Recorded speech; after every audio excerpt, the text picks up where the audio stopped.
ओम शांति। 4 जून 2022 के बाबा के अनमोल महावाक्य हैं। मुरली का सार है, मीठे बच्चे तुम जगत अम्बा कामधेनु के बच्चे और बच्चियां हो। तुम्हें सबकी मनोकामनाएं पूरी करनी है। अपने बहन भाइयों को सच्चा रास्ता बताना है। फिर प्रश्न है आज का, तुम बच्चों को बाप द्वारा कौन सी रिस्पॉन्सिबिलिटी मिली हुई है?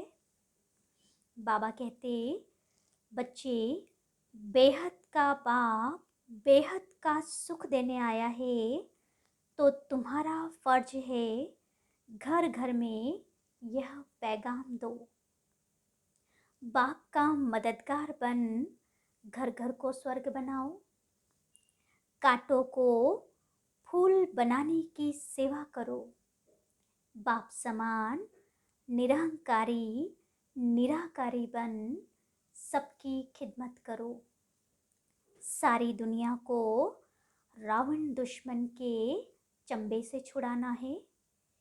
यह सबसे बड़ी रिस्पॉन्सिबिलिटी तुम बच्चों की है। गीत है आज की मुरली से, माताओं माता तू है सबकी भाग्य विधाता। ओम शांति। यह माता की महिमा भारत में ही गाई जाती है। जगत अम्बा बरोबर भाग्य विधाता है। इनका नाम ही रखा है कामधेनु, अर्थात सबकी मनोकामना पूरी करने वाली। यह वर्षा उनको कहाँ से मिलता है? बाबा कहते कि जगत अम्बा को यह वर्षा कहाँ से मिला सबकी मनोकामना पूरी करने का? शिव बाबा द्वारा जगत अम्बा और जगत पिता को वर्षा मिलता है। बच्चों को यह निश्चय हुआ है कि हम आत्माएं हैं। आत्मा को देख नहीं सकते, जान सकते हैं। जीव और आत्मा है ना। आत्मा अविनाशी है, शरीर तो विनाशी है। इन आंखों से देखा जाता है। आत्मा का साक्षात्कार होता है। कहते हैं विवेकानंद को आत्मा का साक्षात्कार हुआ, परंतु समझ न सका, क्योंकि वे समझते हैं कि उन्हें परमात्मा का साक्षात्कार हुआ। बच्चे समझते हैं हम अपनी आत्मा का साक्षात्कार करेंगे तो जैसे बाप का भी करेंगे। जैसे आत्मा है वैसे ही आत्माओं का बाप है। कोई फर्क नहीं है। बुद्धि से जाना जाता है वह बाप है, यह बच्चा है। सभी आत्माएं उस बाप को याद करती है। इन आँखों से तो न अपनी आत्मा को न बाप की आत्मा को देख सकते हैं। बाबा कहते वो तो ज्ञान के दिव्य चक्षु से ही देख सकते हैं। वह है परम आत्मा, परम धाम में रहने वाला सुप्रीम परमात्मा। भक्ति मार्ग में भी नौधा भक्ति करते हैं तो उनको साक्षात्कार होता है।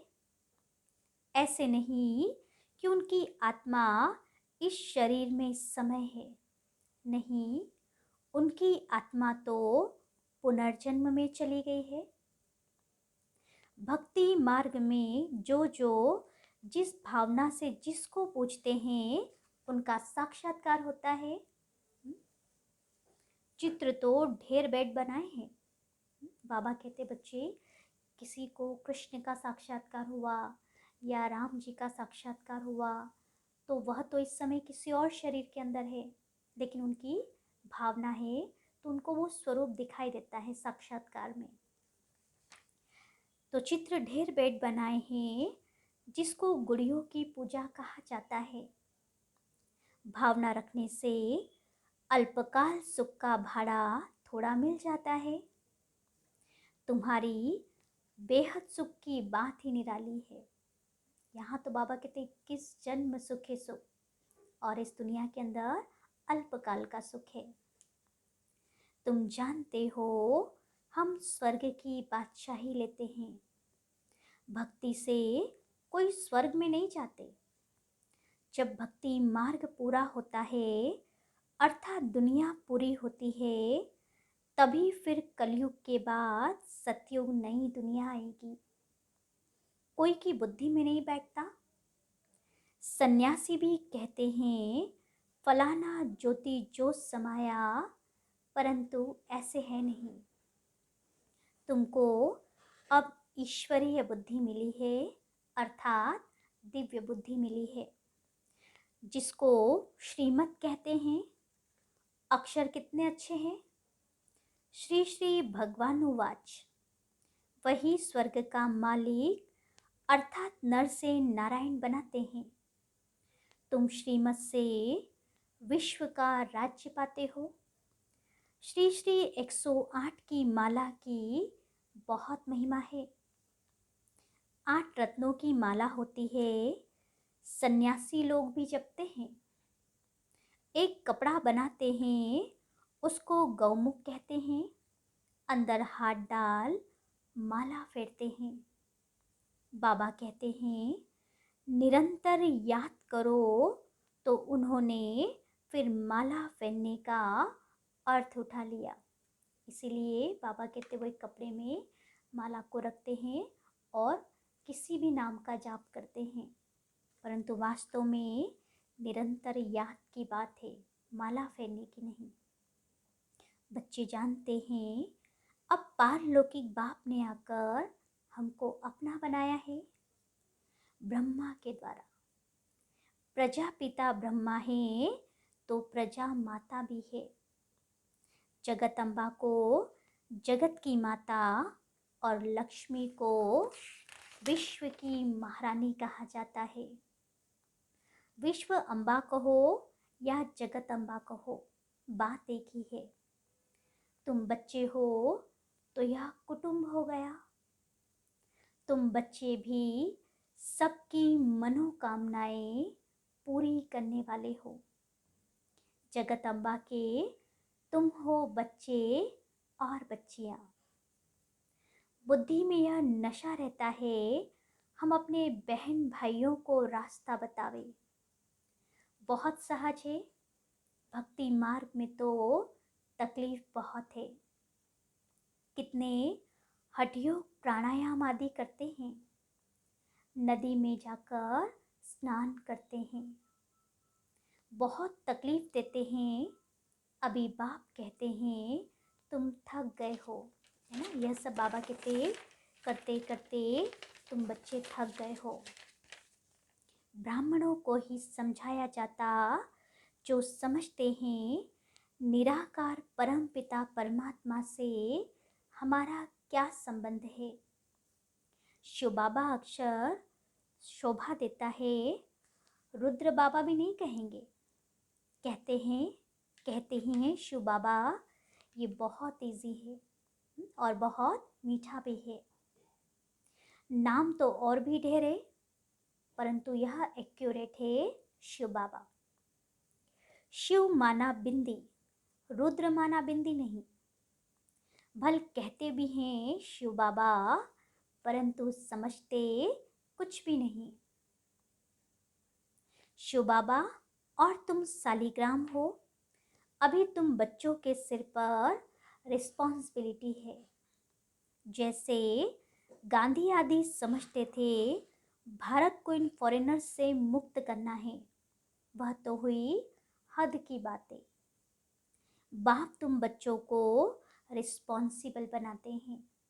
बाबा कहते वो तो हद की बात है, लेकिन यहाँ तो तुम्हारे ऊपर बेहद की जिम्मेदारी है। तो बाबा बच्चों को रिस्पॉन्सिबल बनाते हैं। खास भारत और आम सारी दुनिया को माया रावण दुश्मन से छुड़ाना है। इन दुश्मनों ने सबको बहुत दुख दिया है, उस पर जीत पानी है। जैसे गांधी ने फॉरेनर्स को भगाया, यह रावण भी बड़ा फॉरेनर है। खास भारत द्वापर में यह रावण घुसाता है, किसी को पता भी नहीं पड़ता। यह रावण आकर सारा राज्य छीन लेता है। यह सबसे पुराना फॉरेनर है जिसने भारत को ऐसा कंगाल बनाया। बाबा कहते उन फॉरेनर्स ने तो सिर्फ धन आदि को लूटा और भारत के ऊपर राज्य किया, है ना। लेकिन इस फॉरेनर ने तो हमारे अंदर के सारे दिव्य गुणों को लूट लिया। तो बाबा कहते उन्होंने फिर भारत को उसने ऐसा कंगाल बनाया। उसकी मत से भारत ऐसा भ्रष्टाचारी बन पड़ा है। इस दुश्मन को भगाना है। श्रीमत मिलती है, यह कैसे भागेगा? तुमको बाबा का मददगार बनना है, मेरे बनकर, और फिर परमत पर चले तो गिर पड़ेंगे, ऊंच पद पा नहीं सकेंगे। गाया भी जाता है, हिम्मते बच्चे मददे बाप।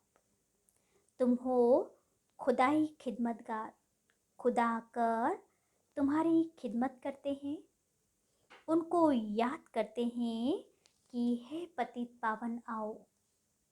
खिदमत करने वाले को सर्वेंट कहा जाता है। बाबा कितने निरहंकारी निराकार है। बाबा कहते बच्चे मैं पूरे भारत की सेवा करता हूँ, इसलिए बाबा स्वयं को कहते हैं तुम्हारा ओबीडियंट सर्वेंट हूँ। तो कितना निरहंकारी है। निरहंकारी निर्विकारी बनना सिखलाते हैं। आप समान बनाकर कांटों को फूल बनाना है। गारंटी की जाती है हम विकारों में नहीं जाएंगे। यह है सबसे पुराना दुश्मन, इन पर ही जीत पानी है। कोई कोई तो लिखते हैं बाबा हमने हार खाई, कोई बतलाते भी नहीं है। एक तो नाम बदनाम करते हैं, सदगुरु की निंदा कराते हैं, तो वह अपना ही नुकसान करते हैं। तुम बच्चे जानते हो अभी हम शिव बाबा के पोत्रे पोत्रियां हैं। प्रजापिता ब्रह्मा के बच्चे हैं। ब्रह्मा भी वर्षा शिव बाबा से लेते हैं, तुम भी उनसे लेते हो।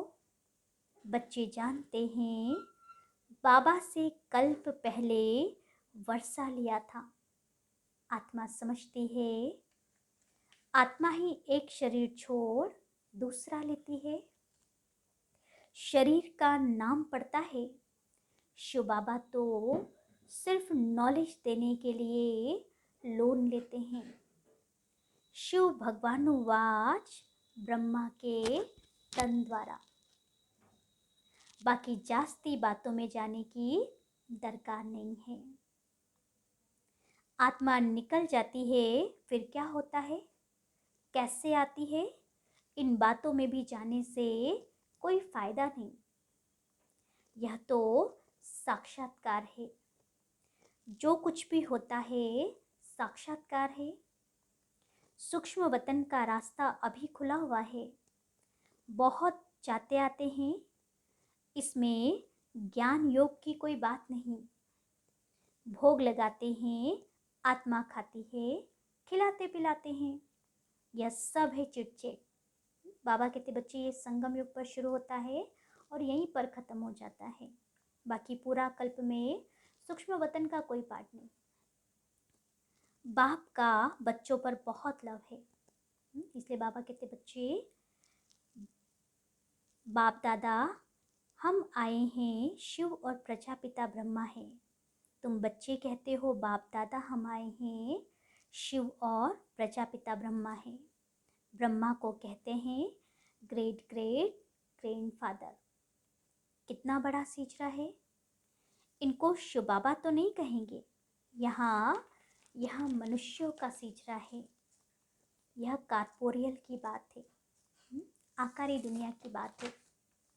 सभी बिरादरियों से यह पहला नंबर मुख्य बिरादरी गाई जाती है। बड़ा नाटक है ना। अब बच्चे अच्छी रीति समझते हैं। कोई नहीं भी समझते होंगे, इतना तो समझते होंगे बरोबर शिव बाबा सबका बाप है। वर्षा मिलना है दादे से, इनको भी उनसे मिलता है। अच्छा, ब्रह्मा को भी भूल जाओ।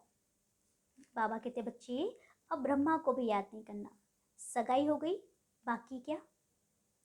फिर दलाल को याद नहीं किया जाता ना, और ब्रह्मा बाबा भी दलाल है। यह दलाल है, सगाई कराते हैं, कहते हैं हे बच्चे आत्माओं से बात करते हैं। आत्मा याद करती है बाबा आकर हमको पावन बनाओ। बाबा कहते हैं मुझे याद करो तो तुम पावन बनते जाएंगे, और कोई उपाय नहीं है। शांति धाम से फिर तुमको स्वर्ग में भेज देंगे। यह है पीहर घर और वह है ससुर घर। पीहर घर में जेवर आदि नहीं पहनते, कायदा ही नहीं है। यह तो आजकल फैशन हो गया है। इस समय तुम जानते हो हम ससुर घर जाकर सब पहनेंगे। शादी के समय कन्या का पहले सब उतार देते हैं, पुराने कपड़े पहनते हैं।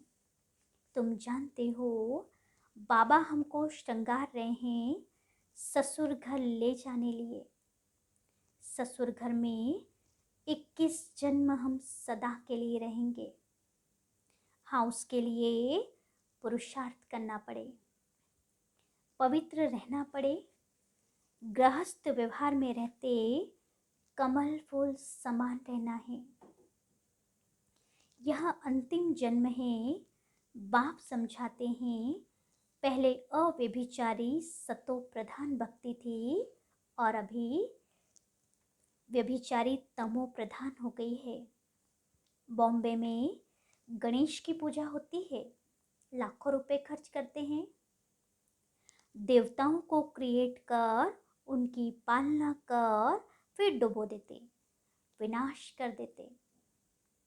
अभी तुम बच्चों को तो वंडर लगता है ना, इतनी बड़ी बड़ी मूर्तियां बनाते हैं, लाखों रुपए खर्च करते हैं और फिर उसको डुबो देते। तुम समझा सकते हो यह क्या रस्म रिवाज है। देवी को जन्म दे, पूजा कर, खिला पिला कर, शादमाना कर, फिर डुबो देते, वंडर है। तुलसी की शादी कृष्ण से दिखाते हैं, बड़े धूमधाम से शादी करते हैं। फॉरेनर्स ऐसी बातें सुनते तो समझते हैं शायद ऐसा होता होगा। क्या क्या बेड बातें बनाई हैं, यहाँ तो जुआ आदि की बात नहीं। वह तो कह देते पांडवों ने जुआ खेला, द्रौपदी को दांव पर रखा। क्या क्या बातें बनाई हैं, इससे राजयोग की बात तो बिल्कुल गुम हो जाती है। अब बाप कहते मुझे याद करो, ये तो बिल्कुल सहज है। बुद्धि में आना चाहिए हम 21 जन्म के लिए स्वर्ग क्षीर सागर में जाते हैं। अभी यह है विषय सागर। विषय सागर से निकल फिर क्षीर सागर में तुम जा रहे हो।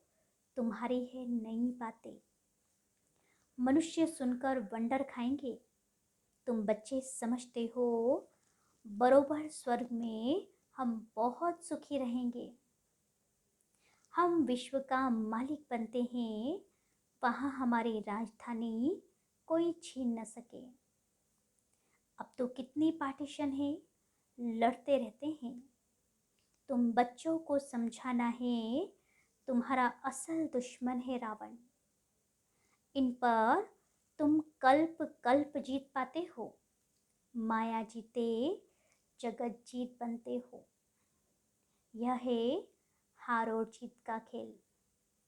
तुम जानते हो हम विजय जरूर पहनेंगे, फेल नहीं हो सकते। विनाश सामने खड़ा है, रक्त की नदियाँ बहेगी, कितने नाहक मरते हैं। इनको नरक अथवा भ्रष्टाचारी पतित दुनिया कहा जाता है। गाते तो हैं पतित पावन आओ। बाप कहते हैं, जैसे तुम आत्मा स्टार हो, मैं भी स्टार हूँ। हम भी ड्रामा के बंधन में बांधे हुए हैं, इनसे कोई छूट नहीं सकता। नहीं तो मुझे क्या पड़ी है जो इस पतित दुनिया में आऊं। मैं तो परम धाम में रहने वाला हूं ना। इस ड्रामा में हर एक अपना अपना पार्ट बजाते हैं, कोई फिक्र की बात नहीं।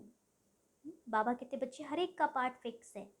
जब बाबा का समय होता है तो बाबा भी ड्रामा अनुसार इस दुनिया में आ जाते हैं, और हर आत्मा का अपना अपना पार्ट। यहाँ तुम नशे में बेफिक्र रहते हो, बिल्कुल सिंपल। बाप कोई तकलीफ नहीं देते, सिर्फ याद करना और कराना है। बेहद का बाप बेहद का सुख देने आए हैं। घर घर में तुमको निमंत्रण देना है, इतना काम करना है बस। तुम बच्चों पर भारी रिस्पॉन्सिबिलिटी है। माया भी देखो एकदम सत्यानाश कर देती है। भारत कितना दुखी हो गया है, क्योंकि चारों तरफ बाबा कहते विकारों का बोलबाला है। दुख माया ने दिया है। अब तुम बच्चों को बाप की मदद कर कांटों को फूल बनाना है। तुम जानते हो हमारे इस ब्राह्मण कुल में किस किस प्रकार के फूल हैं। सर्विस करेंगे तो पद भी पाएंगे, नहीं तो प्रजा में चले जाएंगे। मेहनत है ना। बहुत बच्चे हैं सर्विस में लगे हुए हैं। कोई बच्चियों को छुट्टी नहीं मिलती, बहुत मार खाती है। इसमें हिम्मत चाहिए, डरना नहीं चाहिए, बहादुरी चाहिए, नष्टो मोहा भी चाहिए। क्योंकि बाबा कहते बच्चे जितना प्यार होगा उतने बंधन भी आएंगे ना। और प्यार से ही, बाबा से प्यार होगा तो धीरे धीरे बंधन भी कटते जाएंगे। इसीलिए सबसे नष्टो मोहा भी बनना चाहिए। मोह भी कम नहीं है, बड़ा प्रबल है। साहूकार घर की होगी तो बाबा पहले देहाभिमान तोड़ने के लिए कहेंगे, झाड़ू लगाओ, बर्तन मांजो। परीक्षा तो लेंगे ना कि आप में देहभान तो नहीं है कि हम बड़े घर से आए हैं। इसलिए बाबा कहते पहले झाड़ू पोछा सब करना पड़ेगा, बर्तन भी मांजना पड़ेगा। अच्छा, मीठे मीठे सिकिलदे बच्चों प्रति माता पिता बाप दादा का याद प्यार और गुड मॉर्निंग। रूहानी बाप की रूहानी बच्चों को नमस्ते, और हम रूहानी बच्चों की रूहानी बाप दादा को याद प्यार, गुड मॉर्निंग और नमस्ते नमस्ते नमस्ते। फिर धारणा के लिए मुख्य सार है। पहला, श्रीमत पर बाप का पूरा पूरा मददगार बनना है। परमत व मनमत पर नहीं चलना है। नष्टो मोहाबन, हिम्मत रख सर्विस में लगना है। दूसरा है, अभी हम पीहर घर में हैं, यहाँ किसी भी प्रकार का फैशन नहीं करना है। स्वयं को ज्ञान रत्नों से श्रृंगारना है, पवित्र रहना है। वरदान है, दुख को सुख, ग्लानि को प्रशंसा में परिवर्तन करने वाले पुण्य आत्मा भव। पुण्य आत्मा वह है जो कभी किसी को न दुख दे और न दुख ले, बल्कि दुख को भी सुख के रूप में स्वीकार करे। ग्लानि को प्रशंसा समझे, तब कहेंगे पुण्यात्मा। यह पाठ सदा पक्का रहे कि गाली देने वाली व दुख देने वाली आत्मा को भी अपने रहम दिल स्वरूप से, रहम की दृष्टि से देखना है, ग्लानि की दृष्टि से नहीं। वह गाली दे और आप फूल चढ़ाओ, तब कहेंगे पुण्यात्मा। स्लोगन है, बाप दादा को नैनों में समाने वाले ही जहान के नूर नूरे जहान है। अच्छा, ओम शांति।